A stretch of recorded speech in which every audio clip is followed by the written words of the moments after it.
Welcome to tacosandgeeks.com. Justin here, back with more TV reviews, and today we're going to be reviewing Twisted Metal Season 1. As always, I give you a brief synopsis, so here we go.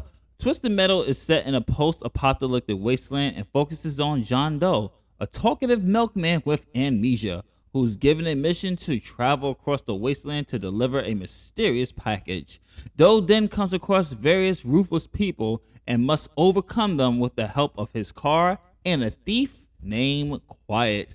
Like many gamers and many Twisted Metal fans, when we saw the trailer, we were a bit concerned, a bit skeptical, and as always, I am always the type of person that will admit when I am wrong. I've been apparently doing that a lot lately when it comes to some of these shows and animes that I look at it's like, maybe it's not gonna be that good, and then I'm pleasantly surprised and I eat my own words.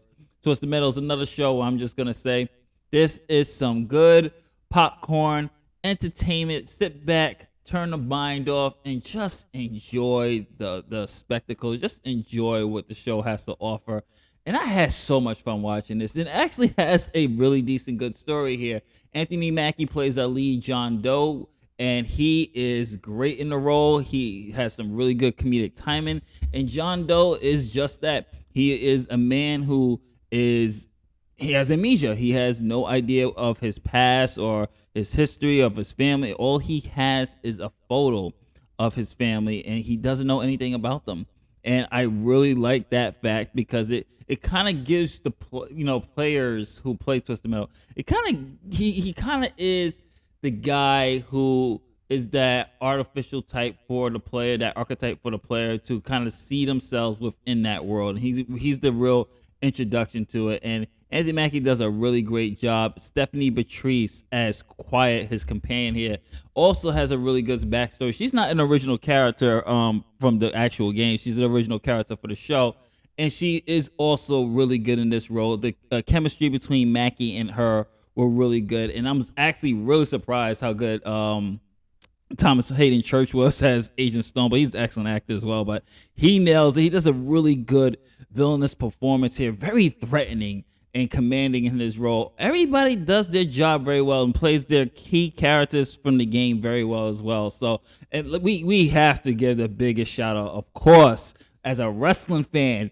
I am so happy Samoa Joe getting his due. I mean, he's done plenty of voice work before, but this is his first real live action forte as Sweet Tooth, even though he didn't get a chance to voice Sweet Tooth, which is played by Will Arnett. And originally, I was just like, me being a wrestling fan, I was like, come on, man. Joe can talk. Joe knows how to cut promos. Joe has voice acting experience as well.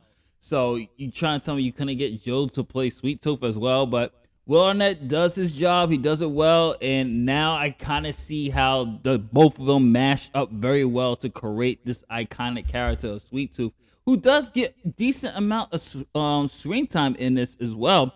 Now, from the overall plot of the story, John Doe goes to San Francisco where he meets Raven, which is played by Nev Campbell, and he has to deliver a package as a milkman. Now, a milkman is someone who's basically who's basically a delivery. He's your mailman. So he's delivering things from different sections of the world in this post-apocalyptic time. So he goes to various locations and delivers things from town to town because obviously people don't want to travel because you have crazy people out there like Sweet Tooth out there just taking over territory or just killing people. And then you have things like the Vultures, you have Preacher's Gang. So there's a whole lot that this game, wow, see, that's the gamer in me. There's a whole lot of that the show offers. And if you are a fan of the game, you're going to really be surprised in how entertaining it is. Now, acting-wise, it's really good. Like I said, I think the acting's really good. Anthony Mackie does great. Stephanie Beatrice. The list goes on. Thomas Hayden Church, Samoa Joe. The acting's really good. I like the story. It's a simple story. It's not something too complex or it's over the top at times, but the game is over the top as well. So it works in the spirit of the game. This is just an entertaining, good time. There are actually, believe it or not, some really cool emotional beats here, especially with Stephanie Beatrice's character, Quiet. She has more of the more darker backstories here, and they give her a lot of time to really flesh out her character. Same as Anthony Mackie, he has some good dramatic moments in here as well, which I wasn't really expecting too much for a Twisted Metal game. But if you those Twisted Metal show, for those who play the game, they know that Sweet Tooth's story is fucked up. I mean, we didn't get too deep yet into how fucked up Sweet Tooth is, but Joe's presence in this is very menacing. He can be comedic and he can be terrifying, especially with his eyes, especially when they zoom in on the mask and you see Samoa Joe's eyes and the way he delivers that seriousness. And those who watch wrestling know, like, when Joe is serious, it is a terrifying thing. So they really did a really good job with the casting. I will have to say some of the effects, now comes to some of my cons here. You can tell this was on a budget. There was this particular scene where they had this lightning storm and it just doesn't look good. You can tell there's some areas where it's filmed on either a blue screen or a green screen. So some of the effects don't really hold up, or it doesn't look that great. Maybe need a little bit more time to be polished. But you can tell that this was a show done on a little bit of a budget, or they didn't want to make sure they go over budget. But for those who are Twisted Metal fans, you're probably wondering, how are the car scenes, the car chases, the car fights? And I'm proud to say that it does not disappoint. It does a really good job, especially the opening scene when we get introduced to John Doe, the last episode. But there really isn't that much of the cars. But I guarantee you, season 2, if we get one, we definitely need a season 2 because the show is really good. I really enjoyed it.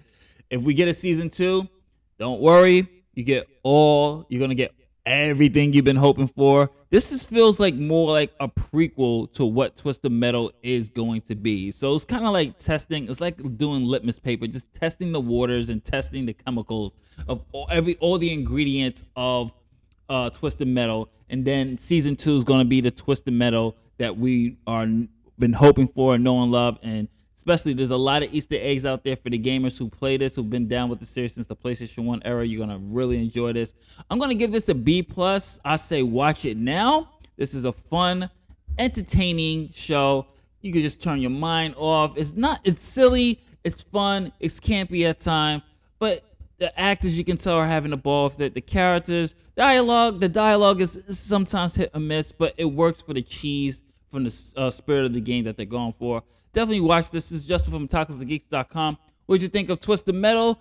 Comment below, let me know. And if you like what we do here, don't forget to like, share, subscribe, hit that notification bell. Very important.